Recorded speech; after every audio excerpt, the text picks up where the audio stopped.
Good afternoon, everybody. Thank you for inviting me to this great location. We actually use this as a vote center in 2024, so I'm excited to hopefully offer it again this next primary and hopefully in the general too. I did want to let you know I'm here with Addie Vetter. She's the Deputy Registrar of Voters. That is not George Guthrie. George was supposed to accompany me today, but he caught fever and actually in better hands with Addie. Just don't tell George that. So again, thank you for inviting us. We really appreciate being here on a Sunday. This is very near and dear to my heart, obviously working in elections. So I'm actually from Reno. I was born in Reno. Many of you may not know that. I was born in St. Mary's Hospital, 1975. So yes, I turned 50 this year. Um, we lived in Loyalton, California, so a lot of people that are from the border towns come over and have their kids here because there's better hospitals. We spent a lot of money in the groceries and gas, and even though we were from Northern California, most of my family lives here in Reno due to the hospitals and there's accommodations and whatnot that the city offers. So it was time to come home. I had been in San Diego for about 28 years.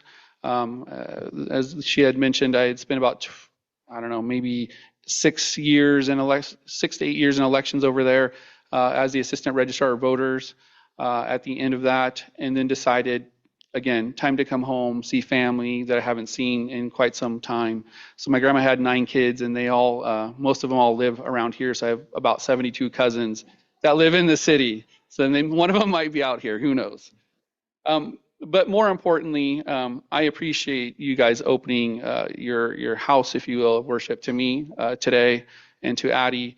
And we're going to get into some technical details, and we're happy to answer any questions at the end of this. So, and Addie, I may ask you a few, help me with a few answers myself. So again, Andrew McDonald, Registrar of Voters in Washoe County. I want to start in with a few important dates that you may see on the screen, or I'm not sure if the screen's behind me. Okay.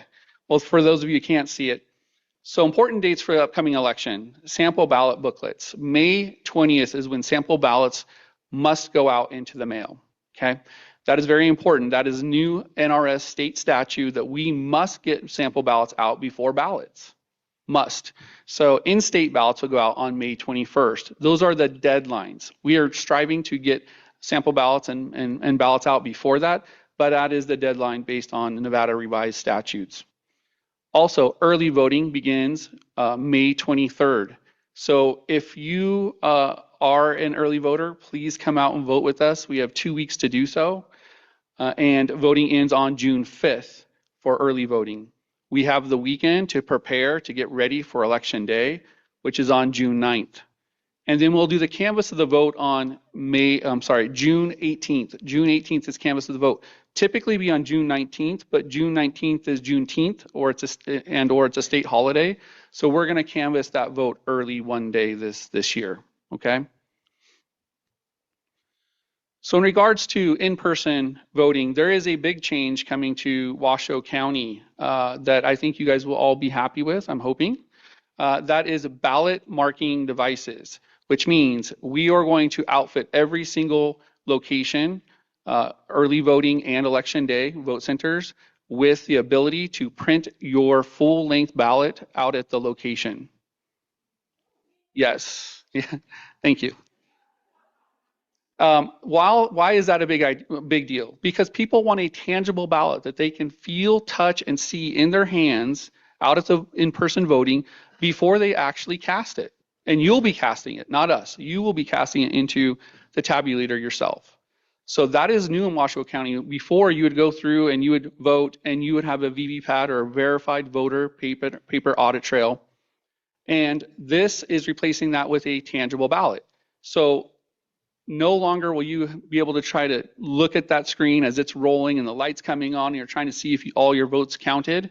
You will be able to see your own ballot and cast it on your behalf. So that is a big change in Washoe County, but not only here, the entire state moved to ballot marking devices. So we're not the only ones. So just wanted to make sure you guys knew that. And we're also having an open house at our new warehouse, and I'll get into the new warehouse in a second, but at 655 Longley Lane, On March 24th, we will be opening our new warehouse to show you these ballot marking devices. So I'm inviting the news, the media, certain elected officials. I hope they show up. We'll be there. Others, and the public, right? That you guys can come and try these devices out before you get into the election. So you have questions, we can answer them. You want to see the equipment, you see the ballot, you see how it all works. Please come visit us on March 24th. I'd appreciate that. 6550 Longley Lane in Reno. It's a little south of Reno. So I'll just say right now, we are planning on moving to that location. So our existing warehouse is at 250 Rock Boulevard, and we've outgrown it. With all this new equipment that we're getting in, with all the equipment that we've had, with our existing location being very kind of small, our headquarters, and we can't parallel process all the different things that we should be able to parallel process during the election. Our headquarters will be moving in 2027. So these next two elections will still be at Washoe County Complex, but our entire operation will move to this location in 2027. Why is that a big deal? We will not only be able to parallel process, but you as the voter will be able to come into our location and see the entire process with 4 by 48 by 48 or 4 feet by 4 feet windows through the entire process of all of mail ballot voting, all the processes, signature verification, tabulation, everything. You'll be able to peer into and see everything that's going on instead of just having a small little fishbowl with 8 people allowed into that. If you've been downtown to see where we're at, it's a very small. So in building this new warehouse, I've had the vision of giving this gallery a public view of the entire process. So I hope you guys will be happy with that once we move. Yeah. Okay, let's get into some meat of it. So voter registration, number one priority for my office and me. So we have a question already. Oh, the hours for the open house will be from 3 p.m. to 7 p.m. on the 24th. We wanted to make sure we are open late for those who are working that can get off work and still make it there in time. Thank you for the question. So again, voter registration and election management system. Number one priority for me when I took over almost a year ago to date as the registrar of voters was voter registration and list maintenance, bulk list maintenance. What does that mean, right? So what it means is making sure that only people on the rolls should be on the rolls, and those folks who are not participating, not voting, are inactive, not part of the process, they are aging out, if you will, or not active, that they are removed or inactivated, and eventually they are canceled if they are not participating in our process. So inactivations happen if we have sent you a 33-day notice after the USPS tells us that you have moved, or your ballot becomes undeliverable and comes back to us. Mail ballots are not forwardable mail. So those come back to us. So we put those in our system and we make sure that we send out a notice saying, are you still here? Do you still live here? We send out that notification, and within 33 days, if we do not hear back from the voter or they do not take an action on their record, we inactivate you. Why do we do that? Because we have to send mail ballots all to any active registered voter. So if they're inactive, we're not wasting taxpayer money sending a ballot to somebody who may not live there anymore. Okay, and then after 2 federal election cycles or 2 federal elections, we will cancel you after that inactivation. So if you didn't vote in 2022 general or 2024 general, we will cancel your inactive. So you go from inactive to canceled. And so then you would have to re-register to vote to actually participate in the process. If you're inactive, you can still go to a vote center and update and vote. You can still call or re-register to vote, and we'll send you a ballot. It's not the end of the world. It doesn't take long. It probably takes 3 to 5 minutes to re-register. So we are just trying to clean up the voter roll so that they are accurate and we have full transparency and integrity into the process. Okay, so let's move over to the bottom-up voter registration. One of the things the Secretary of State, Cisco Aguilar, did was he had a vision of all state of Nevada counties joining into what they call the top-down voter registration system. So this slide where it says bottom up, that's how it used to be. It used to be every single county had a disparate system that didn't talk to each other. It talked to the Secretary of State's office only, and things could have been outdated. When people move, they have to be researched before they're merged if they move within the state of Nevada. Therefore, they saw a lot of efficiencies that could be gained by moving to a top-down system. So the top-down system allows us to, let me just get there real fast, allows us to better manage all of the voters across Nevada, right? So think about it. A lot of people move from Clark County to here and back or Story County, some neighboring counties. And we have to track every single person. It's not as easy as people think. People always say, oh, it must be just like sending a tax bill out, or you're the assessor and you're able to. No, it's not tangible. People move, and people move to this city and or county for whatever reason. Some people move here thinking they're going to hit it big, and they go right back across the border to California, right? Or people move from Clark County or back and forth. So what this top-down system does, and so owned and operated by the Secretary of State, it ensures that each voter of the state has the ability to register to vote in their county and do it efficiently, and that we ourselves know that that person is from another county, and we can merge them into our county with all their voting history coming over to us, and vice versa for other counties. So it's very helpful. The other thing is has real-time reporting for voters, again, who moved out of the state. So we use a system called ERIC, and I'll get into that in a second. But that system allows other states in the nation, I think there's 13 different states in the nation that participate in ERIC, and that is a report that tells us when someone has moved out of state, so we can go ahead and remove them from the voter rolls, okay? We also have a tool called Net Validator. It's the state tool, and it allows us to bounce nightly, and I'll repeat it again, nightly data against the Social Security Administration, the Department of Motor Vehicles, Nevada Department of Motor Vehicles, Office of Vital Statistics, and our overall statewide registration list across the state of Nevada. So we are getting pinged nightly on our voter registration to ensure that there should be nobody on those voter rolls that shouldn't be there, meaning if someone passed away, right? If somebody happened to try to register illegally, all these things are getting checked against the Social Security Administration database, motor vehicles, and vital statistics. So what happened? In AB 422 passed in 2021 and basically said, hey, Secretary, you need to implement a system. He implemented that system in 2024, about 60 days before a presidential general election. Is it the best time to roll out a brand new system? Not necessarily, I'll say, from my standpoint. But that was, he ran on that promise and he delivered it, and we delivered for the voters of Washoe County. Was it stressful? Absolutely. Did we have folks that ended up quitting on us during the election? Yes, we did. We had a 30% vacancy in our office of a whopping 18 people, right? So Addie and I made a lot of quick decisions and did a lot of work to try to make sure that every single validly cast ballot was counted. So hats off to our team in that regard. So that's kind of VRIMS in a nutshell. Automatic voter registration, AVR.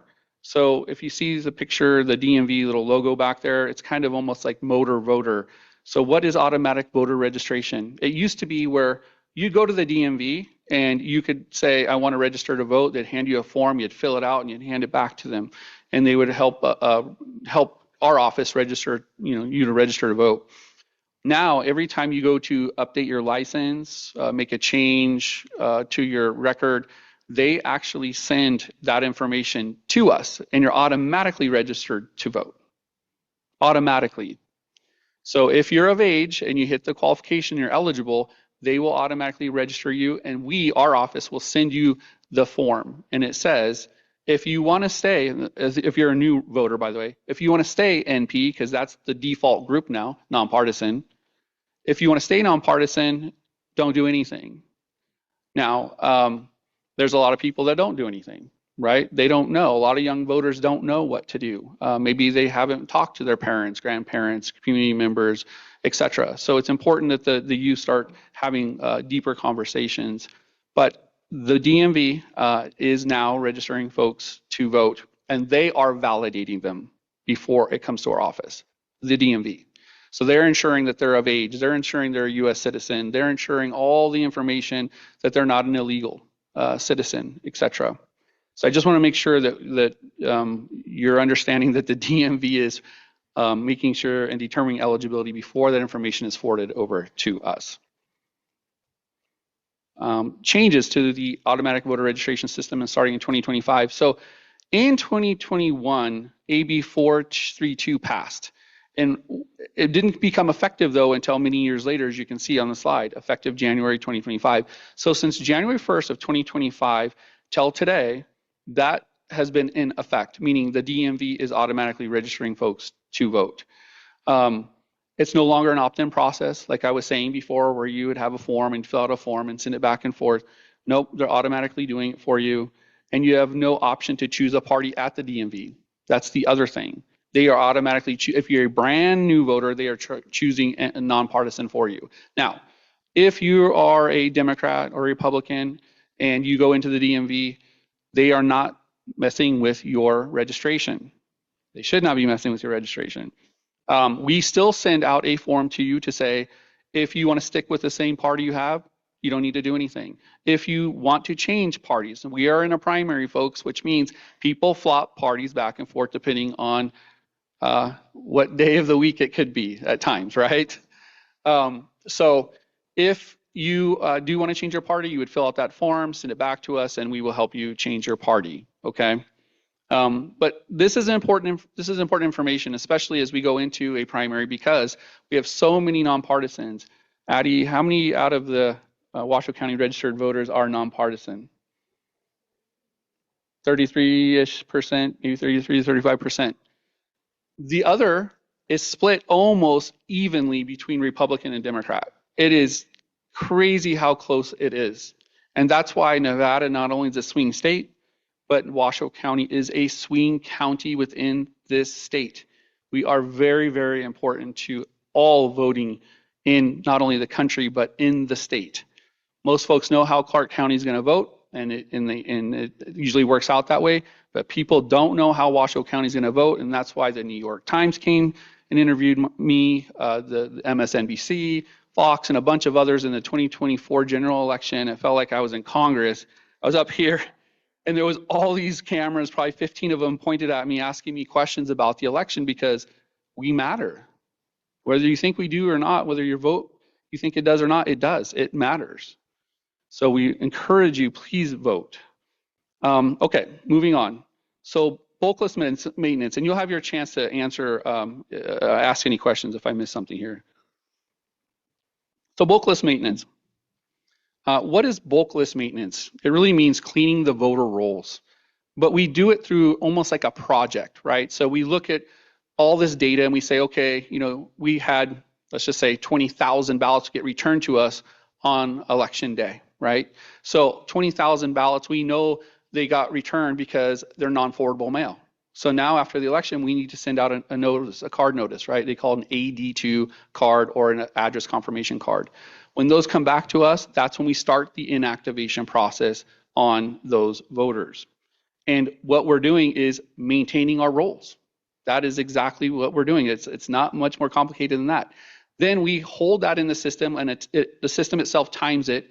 After someone doesn't vote again in a general, then again in another general, then we cancel that voter out of our system. Now, do voters ever get deleted out of our system? Never. There's over 700,000 voters in our system. Yeah. So even though you're canceled, you're still in our system. You could be passed away for 20 years, you're still in our system. Okay, because right now the law says that that's the way it is. At some point they may do a purge, but right now we have to ensure that even folks who have passed away are in our system. That doesn't mean they're voting, but they're in our system. Okay. Okay. So these numbers may shock you on the results of the 2025 list maintenance. Some may like these numbers and some may not for various reasons. But I can tell you I'm doing my job, Addie's doing her job, and these numbers are real. They're very high for a Washoe County, which means A, they were not being done properly before I got here, or B, there was just a lot of movement in Washoe County between, the 2024 election period. So 44,000, almost 45,000 voter registrations inactivated. Voters marked inactive after failing to respond to address confirmation card, just mentioned that. Inactive voters will not receive a ballot, meaning your taxpayer money is saved. It's no longer, how many ballots, return ballots did we get back last 2024, Addie? 50 for all three elections, 50,000 times $3.50 a ballot. It's a lot of money that we are spending. Yes, ma'am.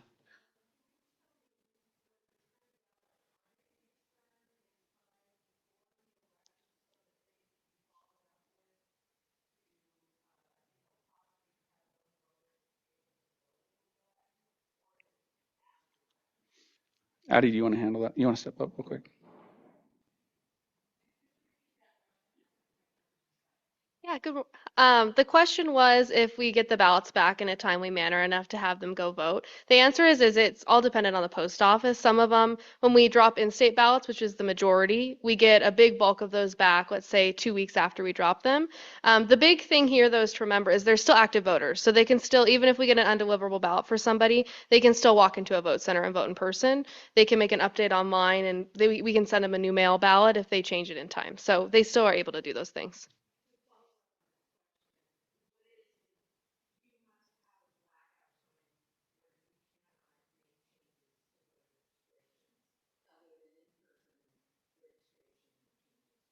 Correct. Yeah. So we won't be making any, there's a 90-day blackout starting actually March 11th. So we won't be making any bulk list maintenance changes after that date. The only things that can happen is voter initiated changes. So if someone updates their address, cancels their registration, all those things.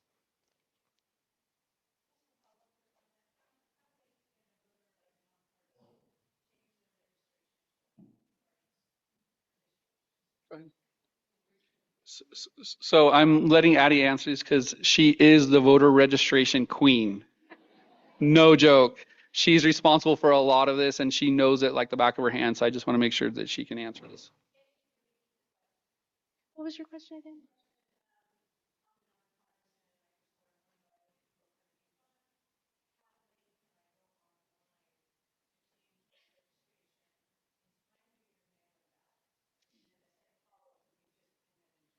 Yeah, I believe the last day to be mailed about and update your registration is 14 days prior to the election. I can double check. Either way, though, you can change your party anytime. You can change it on election day. You just won't be able to get a mail ballot. You have to go vote in person. Yeah.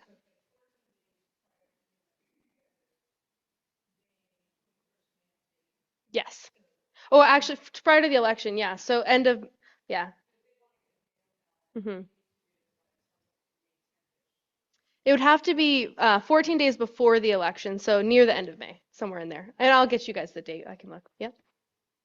And the reason is too is because we rely on vendors who print these ballots, right, and put them all together. And right now, we just joined the state ballot contract, the Secretary of State's ballot contract. So we used to print all of our ballots, not our sample ballots, but our ballots out of Phoenix, Arizona. Now we're printing them out of Porterville, California, which is about 5 hours closer to us than the Phoenix location. Sample ballots are still printed out of Las Vegas, but I don't know if I should be saying this, but I was on the RFP for that Secretary of State sample ballot printing RFP, and unfortunately nobody from Nevada bid. There was no print vendors that bid, just to let you guys know. Yes, Kate. Sorry, RFP is a request for proposal. So the government contracts have to go out for request for proposal, and it's a very strict process. And therefore, we whittled it down, and there was, again, no Nevada ballot printer that joined the RFP.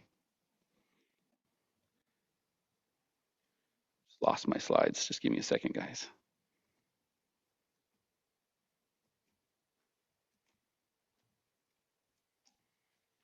Okay. So back to the numbers. In regards to voter cancellations, about 25,000 or 25,500 folks that were already inactive, who did not vote in 2 federal general elections, were then canceled.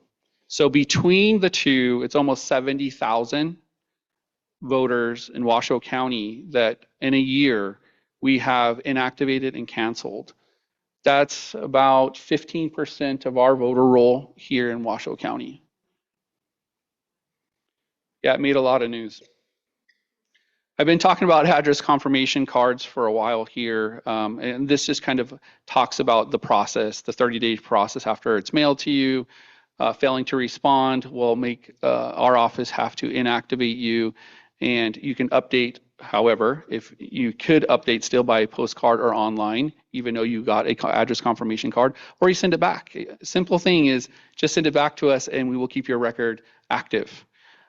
You can come into a vote center during voting and you can update there your address if you did move, and we'll make you active again before we have to take all those steps. Okay. All right. I talked about a couple of list maintenance partners. So the United States Postal Service is a partner of ours through the National Change of Address Program, and also ERIC, which stands for Electronic Registration Information Center. Again, 12 states in the United States are participating in that. And what that does is, I'm sorry? Oh, is it 26? 26? I think I just lost all my slides. Okay, thank you.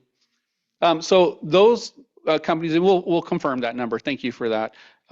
But yes, there are states that have dropped out. But the point of ERIC is so that, again, states, if they all joined, then we would know when a voter literally moved to New Jersey or Philadelphia or somewhere, and we wouldn't have to guess anymore.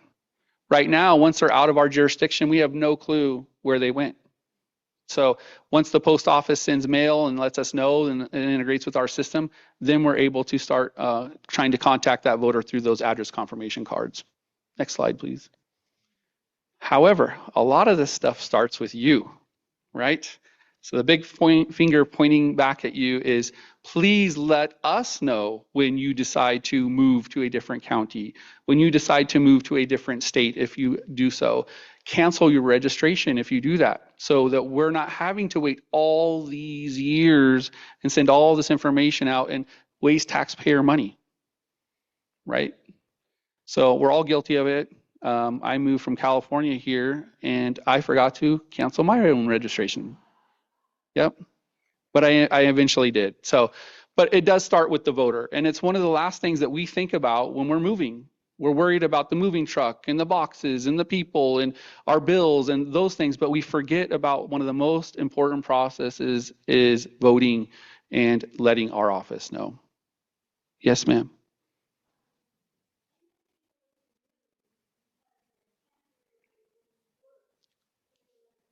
Mm. You want to answer this? Yep. Yep.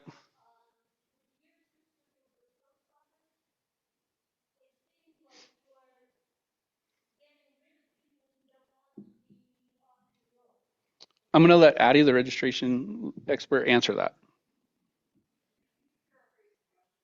Yeah, I think the question was if someone's going seasonally to another address or they're living in another place, but they want to maintain their residency here, how do they reflect that so that they don't get removed from the rolls?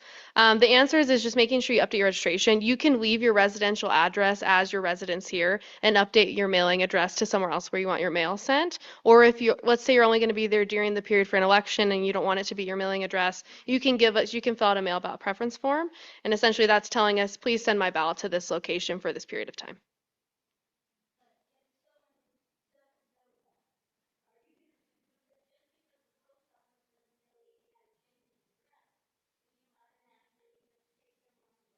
No.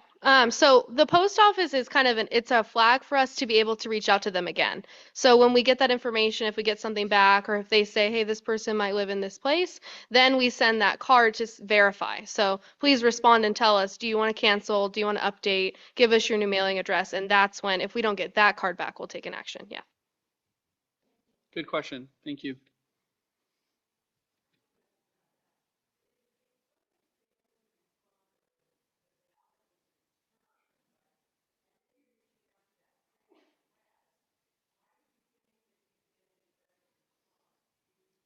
We don't. Yeah, it's the law.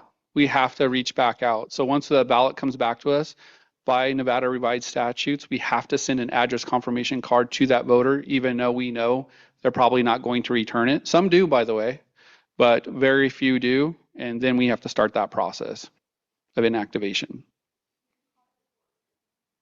I'm sorry? The card, yeah. In that regard, the address confirmation card is forwardable, whereas ballots are not. But the address confirmation card, if you move to Florida, it's going to go to Florida, and we're hoping that you'll let us know that you've moved so we can take you off the rolls. Okay, good question. Okay, I think I made it very clear that your help us help you, right? So thank you for that. Next slide. Accessible voting. I'm very passionate about this, and I'm happy to bring more accessible voting to Washoe County. Next slide, and I'll explain how. So, inactive voters. Sorry, I wish I had my notes here. So this is not new, but I will just explain this. So we here in Washoe County are all vote by mail, not only Washoe County, but state, which means you are going to get a ballot, whether you requested one or not, as long as you're active, if you're an active registered voter, okay? Some of you will say, that's great, and others you'll say, that's a waste of taxpayer money since 51% of us go to the polls, right? That means we're sending out 150,000 ballots that never get voted at the mail ballot never gets voted ever, right? But that is a state law, so we must send them out. So if you want to change that, you'll have to go to your legislature and change that. We follow the law, so we send out all these mail ballots. Again, we're hoping actually mail balloting is taking on a new role in regards to if people want to vote it. They're voting it from the comfort of their home. They're sitting around the table, hopefully the dining room table, talking to their spouse, their kids, whoever, friends, family, etc., having conversations. That's what that mail ballot does. It allows people to say, why are you voting for this person? Why are you not voting for this person? Having good conversation. That's, I think, some of the goal. The other part is you don't have to leave work to go vote, right? You don't have to miss an event potentially to go vote, even though we offer 2 weeks of early voting and election day. But the point is, it's safe and secure, and you should trust it. And if you have questions, we'll answer those questions. But all the way from the signature, the verification of the signature, we'll be putting in some automatic signature verification software this election. We tried to do it for the presidential. We couldn't pull it off because we were trying to put in the whole system at that point in time, but now we've had some time to digest and test more. So automatic signature verification will check your signature against your reference signature, and near real time as it's flying, your ballot's flying through the mail ballot sorter at 65 miles an hour. It's a great thing because it's less staff that we need to check something that a computer can do. And I'm not all about AI or any of that stuff. Please don't think that. But where we can automate certain things in government, we should. And this is one where there is no bias, right? It checks through the software all kinds of different parameters, and it says you are that person or you're not. And just to go a step further, I've engaged the city clerks in Sparks and Reno, and they checked all these signatures on our behalf with Addie. So there's 3 people. And they're the ones telling us the confidence level, and I'm the one going to approve it. So what I mean by that is our software, we can ratchet it way down and be very loosey-goosey with a signature, and anything you chicken scratch will actually count. Or we can be more conservative in our approach and have a higher confidence level. So which one do you think I choose? Let me give you some statistics. LA County lowered theirs to 45. That's their confidence level, and it's not out of 100, so don't think there's very technical software, but 45 when we are using a confidence level of 71. So they're very liberal, and that's okay. I mean, that's their choice. They have to live with. But I personally cannot feel comfortable with that loose of a system, letting anybody sign a ballot and potentially any signature going through. So we are being conservative, and we will test the data again and ratchet it down if we feel the need to do so. But for these next two elections, I've told the city, and I have a city council meeting coming up I'll speak at. And if you're interested, at March 17th at the Board of County Commissioners meeting, I'll be telling the Board of County Commissioners that that's the level that we are setting it at. So you're getting a sneak peek of that today. Okay. Okay. Yes, ma'am. That's Washoe County. Yeah. But mail balloting has become more popular, obviously, since COVID. But I don't really see it stopping. I think it's just going to continue its popularity. The state I came from is 80%, 80% vote by mail. They trust the system, and it does work. But everywhere is different. So a lot of folks vote in person here, and that's fine too. We do check a signature there also, by the way. So we have your signature there, and we check your reference signature on file there. And let me say one more thing too. So when your signature on automatic signature verification does not match, we do send it to bipartisan teams to verify the next signature you have on file. And if you have 50 signatures on file, guess what we do? And we bend over backwards for the voter. We check every single signature you have on file. If you've been voting for 50 years, we'll check every single one of them. If it still doesn't match, then we will send you a cure letter to say, please cure your ballot if this is really you. And a lot of people will come in and cure. The later in the election it gets, the less people cure because their person, their contest, their et cetera, either lost or won by then. And so they don't really feel the need to come in and cure. But that's what we do. We ensure that we checked every single signature if it doesn't run through ASB properly. I think I missed a question. Yes, ma'am.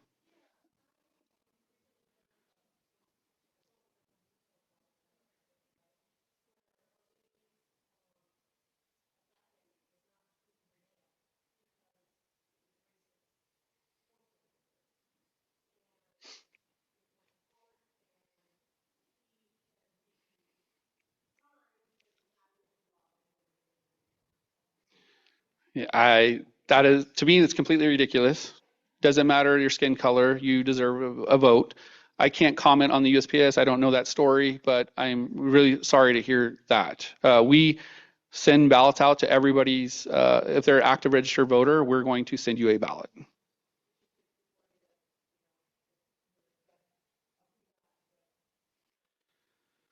Yeah, that's very unfortunate, and I hope that she would take that up to the postmaster. And yeah, okay, yeah.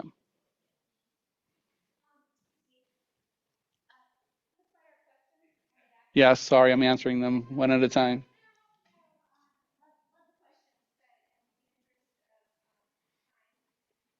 Okay, if we get to the next slide, please. Yeah, so I think I mentioned all the voting by mail. So also, Nevada has effective absentee voting system, or EAS. That allows folks who are disabled, tribal members, or military and overseas citizens to log into a portal and receive their information that way. They would still cast a ballot, that not cast, but they would send us their information on the ballot, and then we would remake the ballot. Is that correct, Eddie? Yeah. So after verifying that that person is who they say they are, then we would remake that ballot in our house, in-house at headquarters, and then we would cast that ballot on behalf of the voter. But the reason I think this is important is some folks need larger print ballot, right?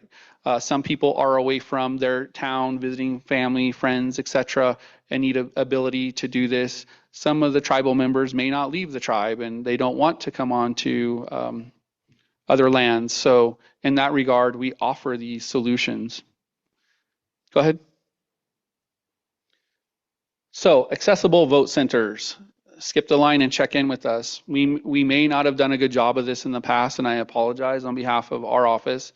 But if you have an issue, you can't stand up long enough, you are on crutches, you're on in a wheelchair, please come to the front of the line. We will help you. We will get you processed faster. You should not have to wait in line to vote. So please pass that along to others that you may know that have heart condition, stroke. There's many reasons why people can't stand that we may not be able to see, but internally the folks have an issue, some pain. Also, voting booths inside our vote centers, if you are able to make it in, we do have an ADA booth set up for voters who have a wheelchair that they can put their wheelchair underneath the booth and vote in comfort, if you will. We have a tactile interface for folks that are blind. We have headphones for folks. We have lots of different things. A plug-in for sip and puff, if that's how you need to vote, by sipping and puffing through a machine. So we want to assist everyone at the vote centers. All this equipment at our vote centers has the ability, but we do set aside one or two specifically for the ADA community. So please pass that along. Next slide, accessible vote centers. Yeah, so one program that has never been offered in the state of Nevada that I am bringing here is curbside voting, ADA curbside voting. I hope you guys will appreciate this. Yeah. I recently spoke at an event and people were clapping for me and I'm like, I feel like I'm running for office and this is not an elected position, by the way, so I'm appointed. But yeah, so curbside voting, how that would work is mainly we will have a sign posted up at a ADA parking spot at each vote center. So we're going to do this. My goal is to do this at every single vote center, by the way. So ADA individual pull into the parking spot, and there would be a sign that says, if you need to curbside vote, please call this phone number. The phone number will ring inside the vote center to the site manager. The site manager will assign somebody, an election official, to come bring a brand new cart that we're designing for Washoe County that anyone else in the country could buy, but we, myself and another gentleman on my team, are literally designing it down to the square inch of how we want it to look and feel for Washoe County and the voters here. It will be the tablet where you can vote from the comfort of your car. Okay, we'll check you in, we'll validate you, we'll make sure you are who you are, just like you'd walk in. And then from your car, you'll be able to vote, print out your ballot, we'll hand you the ballot, you can check it over, give you a secrecy sleeve, and then you put it in secrecy sleeve, and then we will go and cast it on your behalf inside the vote center. Never leaving your car if you cannot. Again, stroke, heart attack, people who can't walk, etc.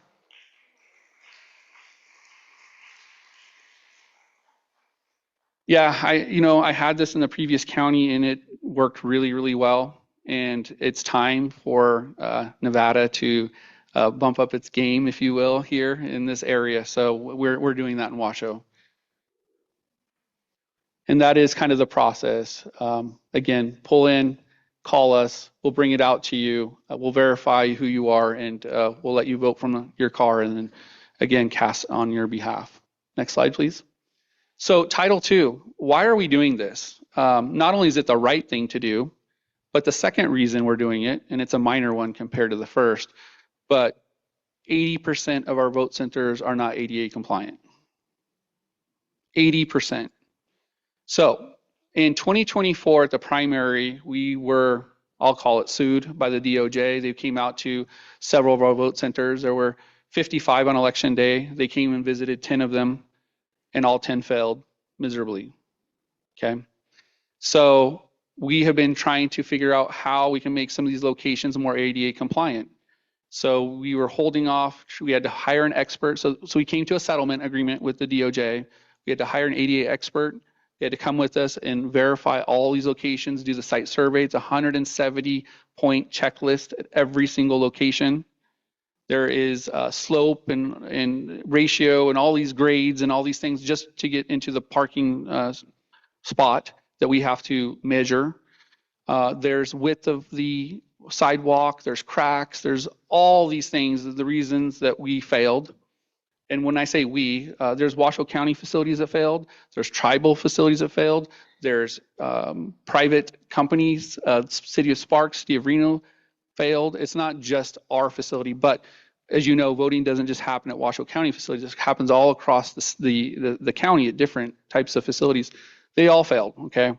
So one of the ways in Title II says you can modify your policies and have an accommodation, and what it says is curbside voting. So again, I know we're not going to have 100% ADA compliant locations. The show must go on, folks, right? I need to have voting. And the way it was going for months and months, I was looking and we were looking and looking, we were investigating and finding locations, and they were all failing. So this is one way for me to still offer 90% of the vote to the folks that don't have accommodation or need accommodation, or the 1-2% that do have an accommodation, I can still help them. Okay. So I'm allowed to do that through Title II. Next slide. Okay, we're at the end. So Addie and I will take questions. Thank you.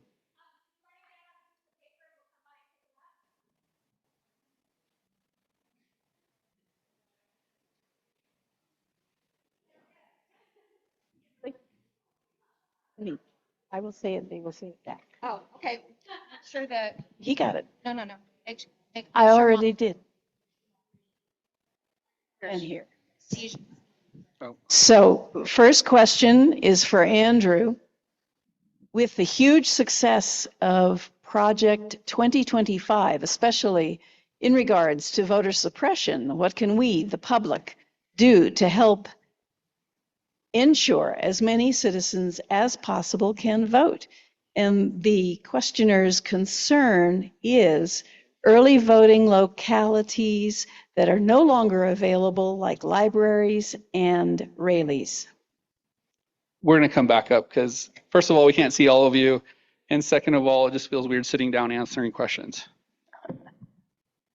So for NPs who don't change registration on time to get a mail ballot, what are the best ways to get to vote in the primary? Yeah, let me get to the first. Oh, I'm sorry. Yeah.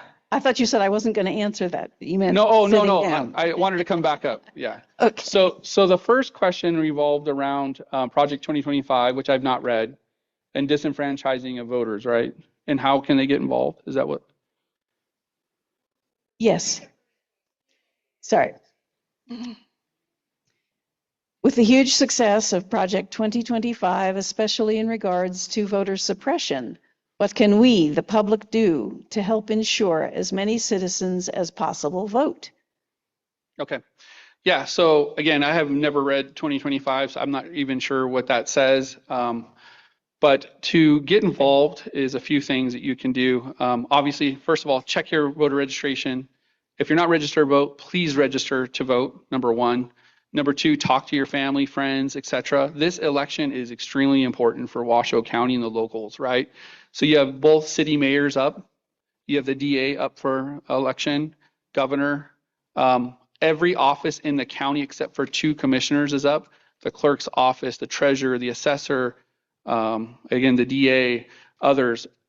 This is a very important, so the federal election, if you will, the president, everyone focuses on that.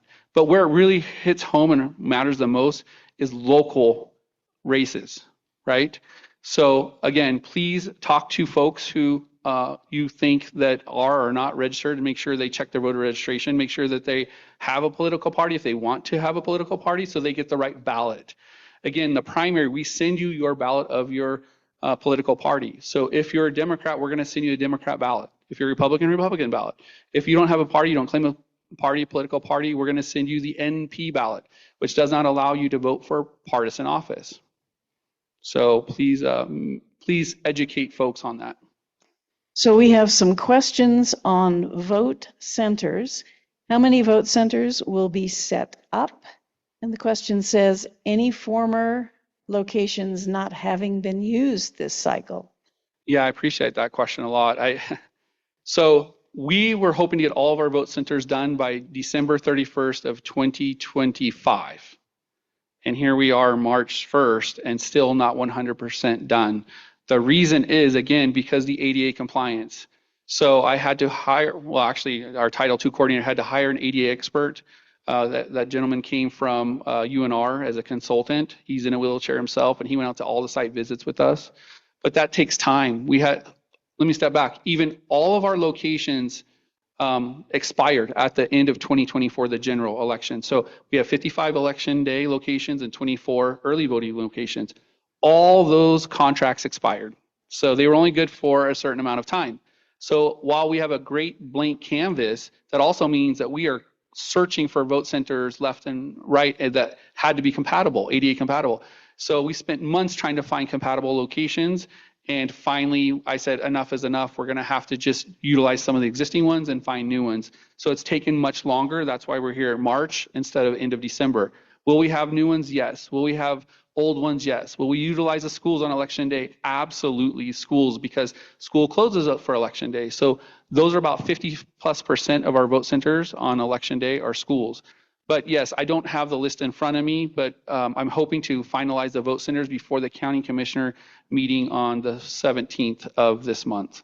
I will not ask for their permission until April, because then we'll have really finalized them in April. But by the county commissioner meeting, I'm hoping to have them all contracts back. Okay, so we have a couple of questions that are focusing on outside interference, i.e. from the feds. So let's see.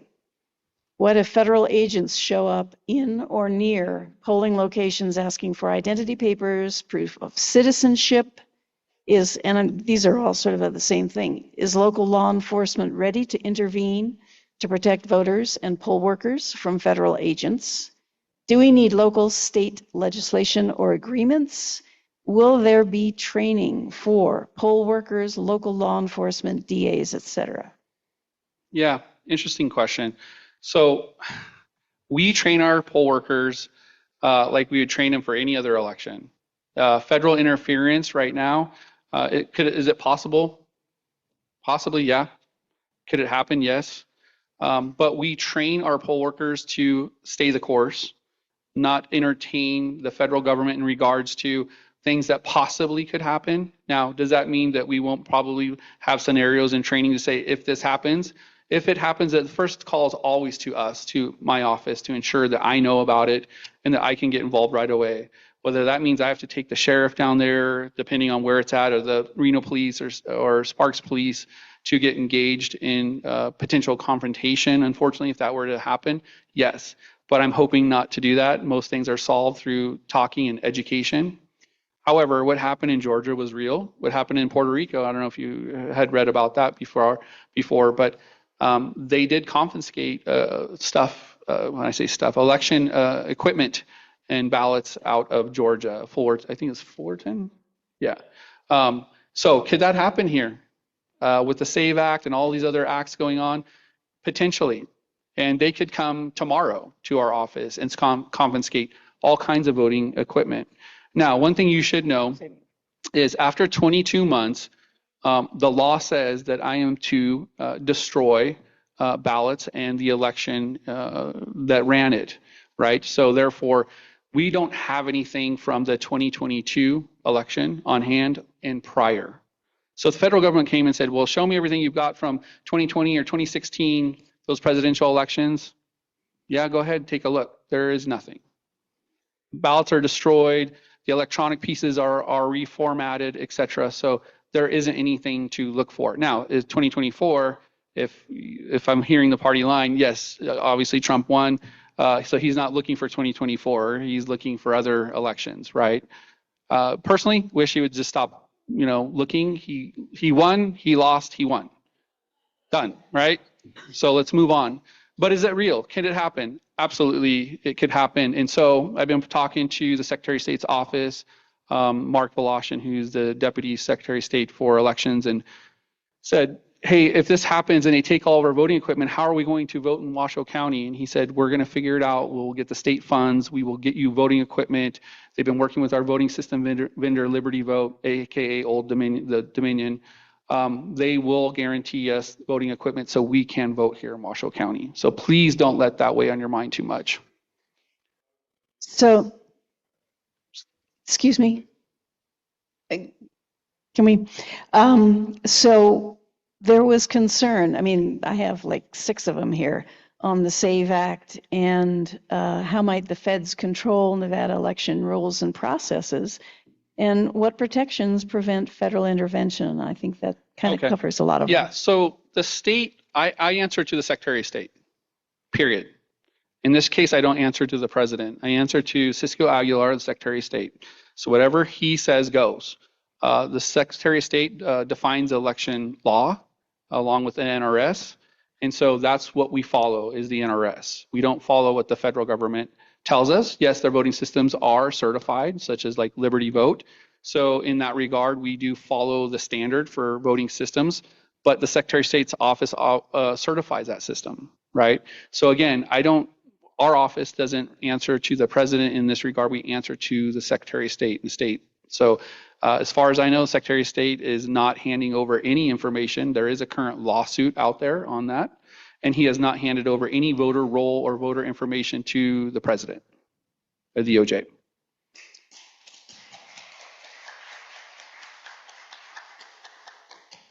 And the last time he spoke at a gathering here, excuse me, in Reno, he said he has file cabinets full of lawsuits ready to go. So these two, let's see, how have recent changes to our local postal service delivery affected the postmark date and the timely delivery of the ballot if it's coming from Sacramento? I'm going to let Addie answer so I can just take a quick break of talking.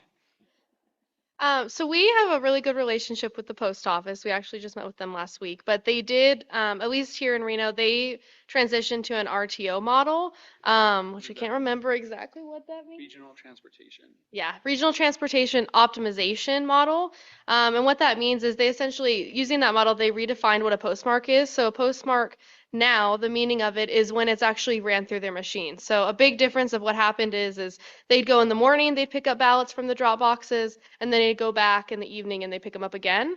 The change now is that they're just picking it up that one time in the morning. So that's why the message of reemphasizing that you need to vote early, and if you don't vote early, if you put it in the mail 2 weeks before, if you miss that window, then you should just go to a vote center and drop your mail ballot off or vote in person, just to ensure that you do get that. If you do go to the post office, make sure you have them hand stamp it at the counter. They can do that, and that way your postmark is valid. But that is a change through the whole state, and it's just something worth noting. But I do want to say, we have confirmed with the post office that our mail does not, especially ballots, does not go through Sacramento. If a machine breaks or something goes wrong, that might change the message, but they'll let us know right away. Currently, though, the plan is to never have anything go through Sacramento. And that is excellent.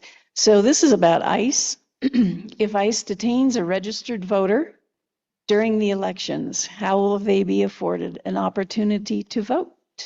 Will the Nevada Secretary of State have, sorry, different question. Go ahead. So was the question if a voter is detained by ICE? If ICE detains a registered voter during the elections. Now, I'm not sure if this is saying, they're walking up to the site and they snatch them, or if they do it during the election season.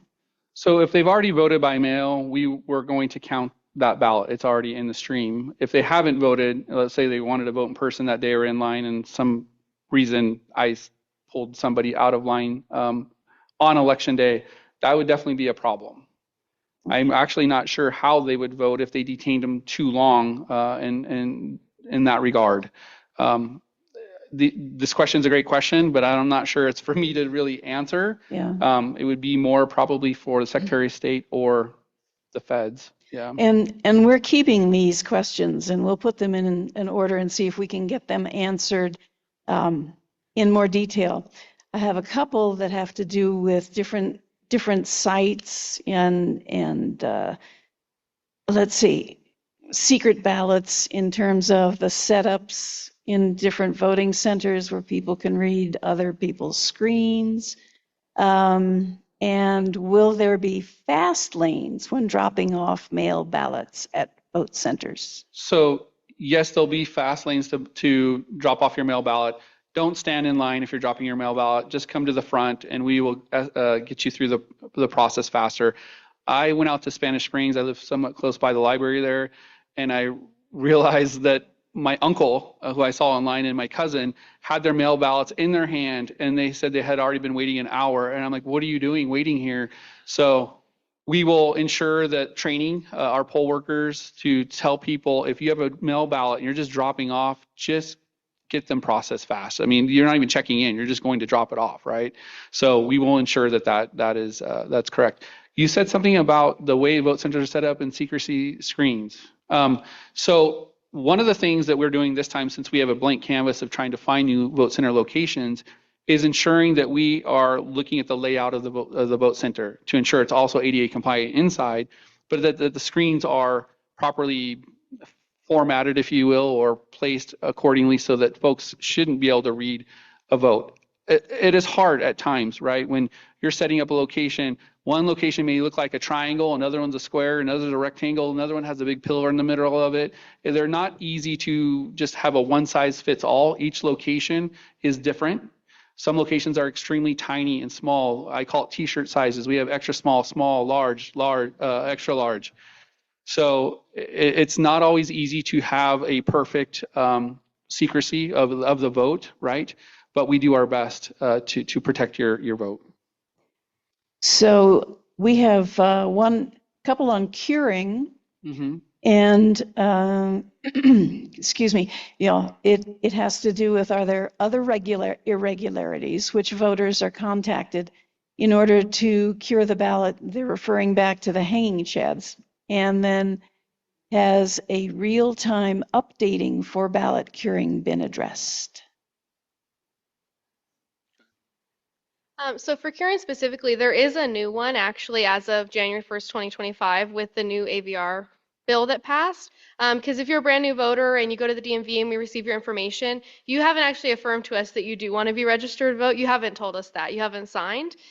So people who are flagged, I guess you could say, as affirmation required, they will get a ballot. They'll get a ballot mailed to them. They can walk into a vote center, but they will be required to do another process. They have to sign and affirm that they want to be registered to vote so they can vote that mail ballot.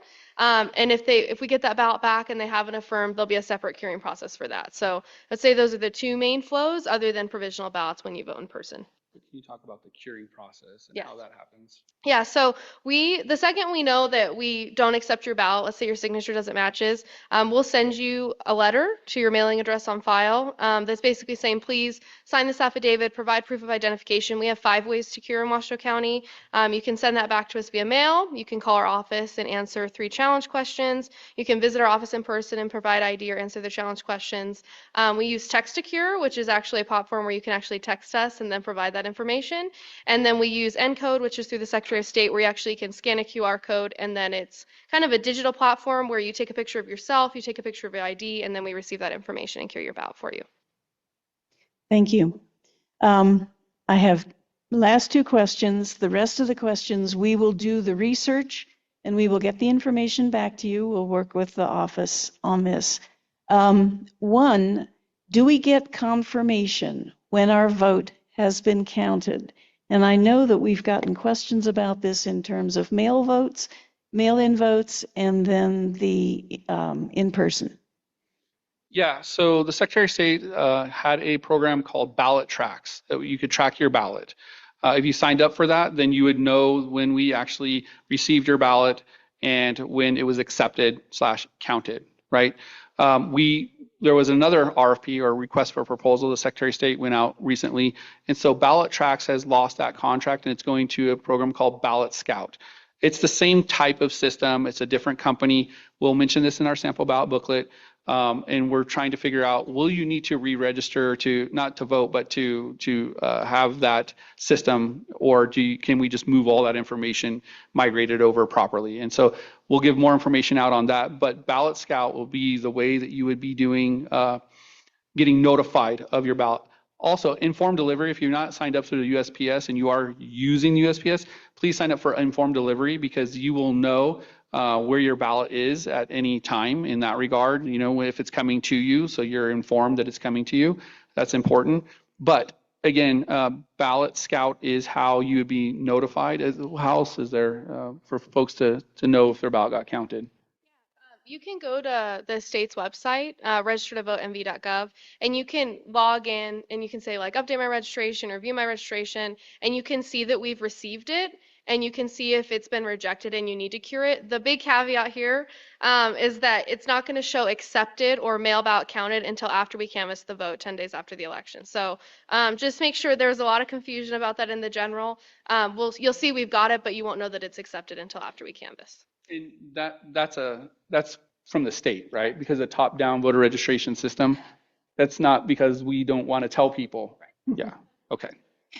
So for our last question, and this is a real nice wind-up, how confident are you that ballot counting is protected from hacking or interference? 100%.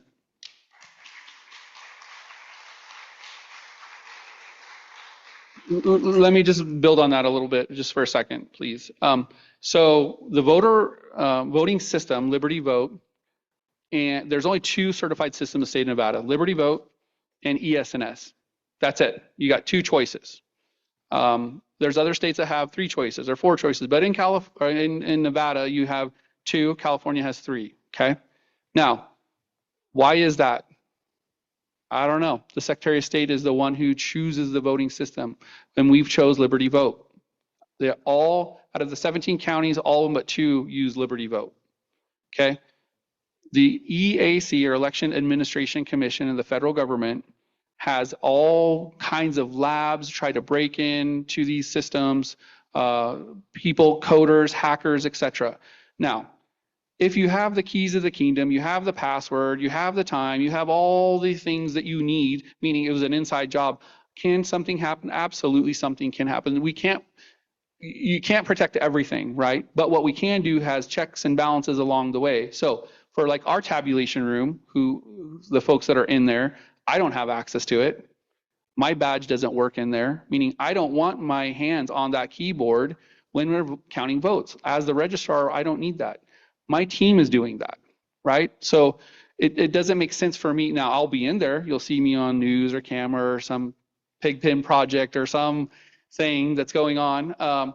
But in reality, I'm standing there ensuring that the vote is counted properly, that it's being tabulated properly, and that the report is actually, especially on election night, that it matches from our voting system to our internet-based computer over here. And let me explain that. The voting system is on a network of its own. It's siloed. It is air-gapped, which means it is not connected to the internet any shape, way, or form. We do not have any Bluetooth integrated on any motherboards, and therefore the Bluetooth cannot be turned off because it's not even there on any of the voting equipment. So to hack a system that is not online is damn near impossible. So please feel good about our voting system. I'll say this, literally, I'll put my life on it. Okay. Thank you very much. One of the things when you were talking about bringing the console to the car, one of the things that people may not know about is your policy of always dual control. Okay. So we have bipartisan teams doing signature verification. We have bipartisan teams remaking ballots. When you say remaking ballots, why would you remake a ballot? So if the ballot came back torn, ripped, soiled from the mail and can't be scanned in, we have to remake those ballots, right? So we have bipartisan teams on many different processes. Right now at this point in time, you had to call me out on the one, but I do not plan on having two people go out to the vehicle, bipartisan teams, because I can't afford it. The taxpayer money to send yet another person, two people out to the car to basically check somebody in and to verify the vote, when all they're doing is checking somebody in, they're printing the ballot and they're putting a secrecy sleeve and they're coming right in and they're casting the vote. Now, if I get a lot of heck for that in this next coming election, I will have bipartisan teams do that for November.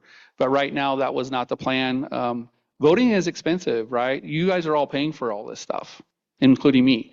But when I say that, we hire over 400 election workers per election with a staff of 18 people. Only 3 people are actually recruiting them.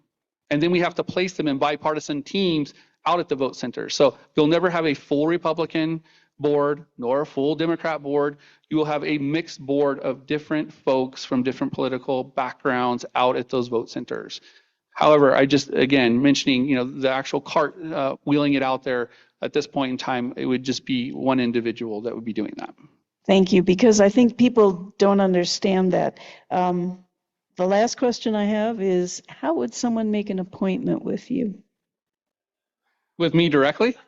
It says Andrew's appointment process. Oh, how? How was I appointed? Was it how he was appointed, or how do you talk to him? If it's, okay.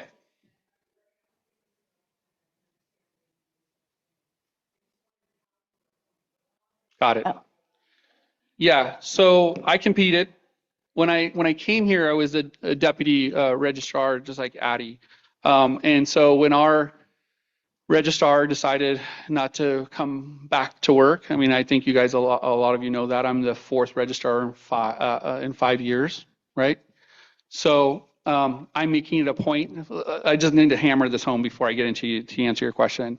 For me, I'm making it a point that you see me, and I am your registrar for many years to come. Okay. And if it's not me, it's going to be this lady likely in the future. But I applied. So there were 41 applicants that applied across the United States. So I applied, I interviewed, got a second interview, and was one of two people at the end. And for whatever reason, they chose me, which I'm very happy about. But yes, and then you go in front of, so I'm appointed by Kate. At the time it was Manager Brown. Now Kate Thomas is the manager. So I have a direct line to Kate Thomas, the county manager, and I have a dotted line to the Board of County Commissioners who appointed me through vote. But I have a very direct line to all of you, who I serve is the voters. Yeah, you are my bosses. Yeah. Okay. Hopefully this has been fruitful. Thank you.